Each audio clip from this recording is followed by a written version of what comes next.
got scared and didn't want to show up. The bullet bag didn't show up. So smart. So you know what? I brought my gear. She got scared because she saw real competition. She saw a real woman. She saw a wrestler. So tonight, since my opponent didn't want to show up, this is now an open challenge to anyone in the locker room who think that they can handle me, Kiera Hogan.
And this one's already underway. This is another episode of Four Corner Wars. This is our Roar Showcase match.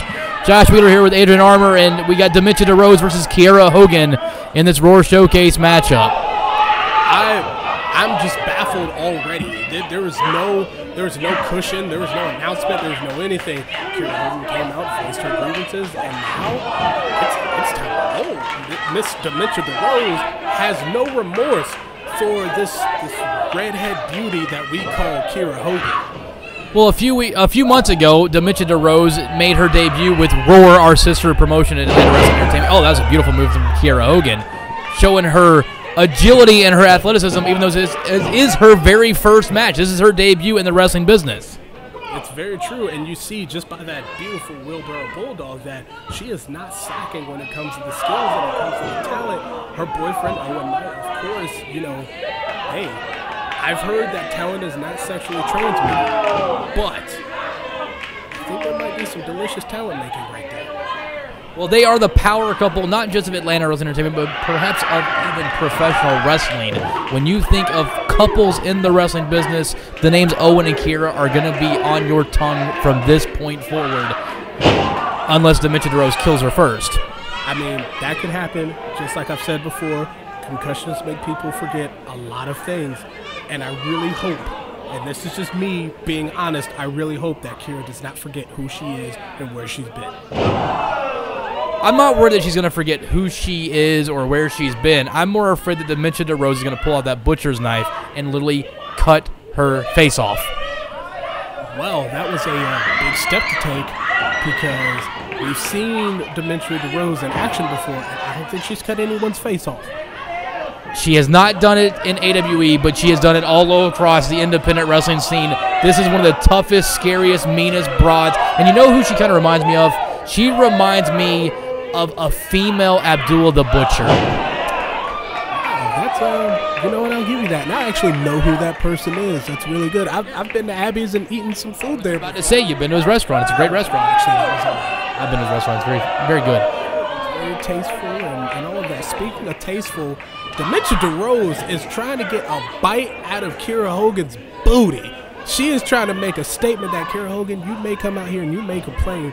You may sit here and you may ask for what you want, but what you're getting right now is a beatdown. Well, Kiera Hogan was upset that the Bullet Babe Amber Gallows did not accept her initial challenge or backed out. Or I'm not sure exactly what happened on the business end, but Bullet Babe Amber Gallows was supposed to face Kiera. Kiera felt slighted. She was pissed off about not being a part of Roar. She had to take a back seat to Priscilla Kelly, which she's kind of been doing her entire AWE career in a sense, because unfortunately for Kiera, Priscilla is the more flamboyant, fan-friendly competitor or female.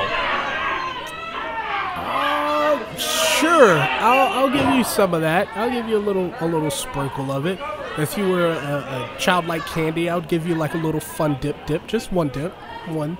I think right now between the exposure and the attitude between her and Owen, they're really making names for themselves. And just like this, Kira knows that she has the advantage when it comes to agility. And that's Step Up Famouser, a la to Billy Gunn. I know who that is too. That Famouser was fantastic. That was very nice, and it was a la the Mr. Ass. That's good. Look, we don't need to talk about Kira Hogan's ass. I didn't say anything about Kira Hogan's ass.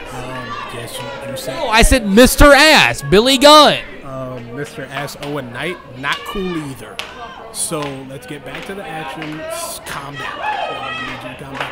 Kira Hogan's getting fired up knowing that after that Step Up Famouser, she might have the win. Well, she's getting ready for something. Those clotheslines are not going to affect someone like Dementia DeRose. Nope, not happening. Dementia DeRose is not even moving after those clotheslines. And, oh, that was scary. Oh, look at those vicious headbutts. Now that is pages from Abdul the Butcher. And not only that, it's a little symbolic, because those headbutts were something that Dementia DeRose gave numbers and numbers and numbers to a former opponent of hers in Mickey Knuckles, and that match right there was devastating. Speaking of devastating, an airplane spin. I have not seen an airplane spin actually win a match in decades. But you just saw an airplane spin into a Samoan drop after she carried her across the ring. Dementia DeRose is not someone to mess with. And I'm looking forward to seeing more of Dementia DeRose. I'm looking forward to seeing more of Kira Hogan. And we will see a lot more of Atlanta Wrestling Entertainment on June the 18th, when, you know what, we're going to have a very big celebration. You know what that's going to be on that day? We are going to return to hell in the masquerade, and we're going to have a birthday party. Is it mine? I thought maybe I've gotten a concussion and I don't remember whose birthday. It will be Atlanta Wrestling Entertainment's 1-year anniversary show. Wow, time flies when you're beating ass. 5, 4, 3, 2, 1. We're going on a trip in our favorite rocket ship, zooming through the sky. Little Einstein, climb aboard, get ready to explore. There's so much to find. Little Einstein, we're going on a mission. Start the countdown. 5, 4, 3, 2, 1.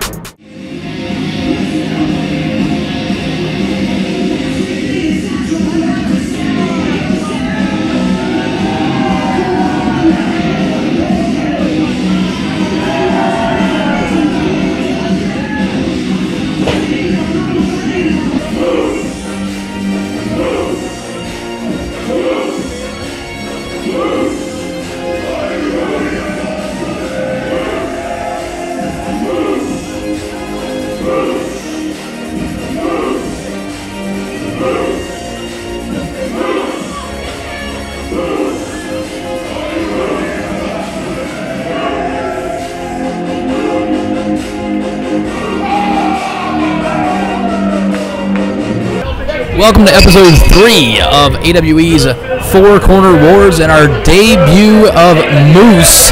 I'm joined by Adrian Armour again this week. Thank you for coming back. Last week was an interesting show, to say the least. Why was it interesting? I for some reason I skipped the show and I didn't see what happened. So please. So you haven't watched the show yet? I heard I was on it, but I didn't see it. More like on it, like the supplements. Let's just say that Murder 1 was on commentary during the first matchup, and if you have not seen it, check out last week's episode. It's definitely worth it for the commentary alone. Why did you even allow him on the show? Did you run out of people? Did you forget my number? Did you not? I thought since you had a match that episode that, Murder One could sit in before the match. It's a bad move. We should discuss this later. Not right now. Yeah, let's get to Jake Hughes versus the Moose. And here's the thing. Jake Hughes is what, 6'1", 6'2", about 220, 230, and he's looking up to Moose. Yeah, see, there's something about, you remember the first episode, we talked about power. And Moose has a nice little delicious sprinkle of powder. Powder, not powder. I mean, hey, if he's got some sprinkle of powder in his bag, that's all him. But I meant to say power. And Moose is a very strong man. And hey, if he's got powder, maybe it's some pre-workout. Maybe it's some protein shakes or something.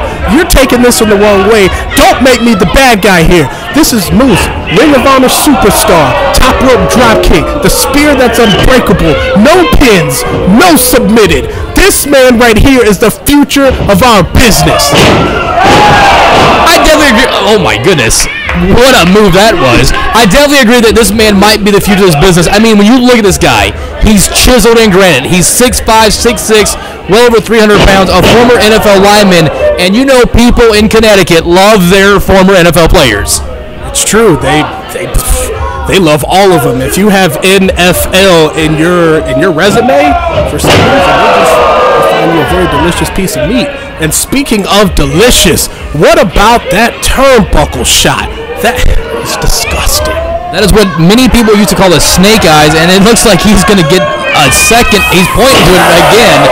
And Jake Hughes is no small man. That's what I was saying. Jake Hughes about your size, right? Jake Hughes, actually, first of all, before you start comparing people, we should make baseball cards in AWE, so you know for a fact that me and Jake Hughes are not the same size. Well, you're what, 6'1", 6'2"? 6'2" and a half. You're what, 240, 250? I'm losing weight right now. Don't insult me. 235. Jake Hughes is 230. Made completely different. Well, I understand that you have the gains and you go to the gym all the time, and Jake's country boy strong, but it's still the same mass in a sense, right? So, Josh, since you said that, I mean, gravity still affects you guys the same way. That's why your weight's similar. I think gravity forgot him. Anyways, I'll give you a little trivia question. If there is a pound of cotton in a bag and a pound of rocks in a bag, what weighs more? They're both a pound. So let's get back to this match. Moose versus Jake Hughes.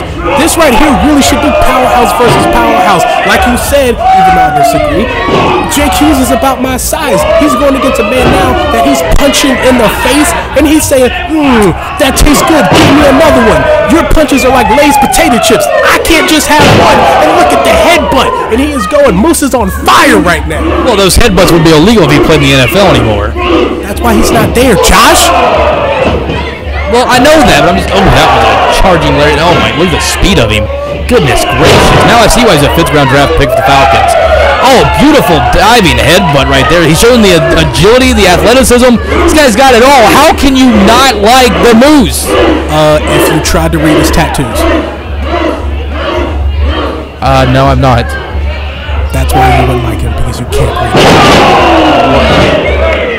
Oh, what a spear. Oh, my. That delicious, the spear right there, patented by the famous and by the only one to do that move, Roman Reigns, and that move. Wait, the spear's been around since the 1970s. How do you say Reigns is the only guy that ever used it? Edge, Goldberg, Jim Duggan, Dr. Dusty Williams. I've seen a lot of former NFL players use it. I think Ernie Ladd used a variation of it. But the people I do know, the person that I do know is Moose.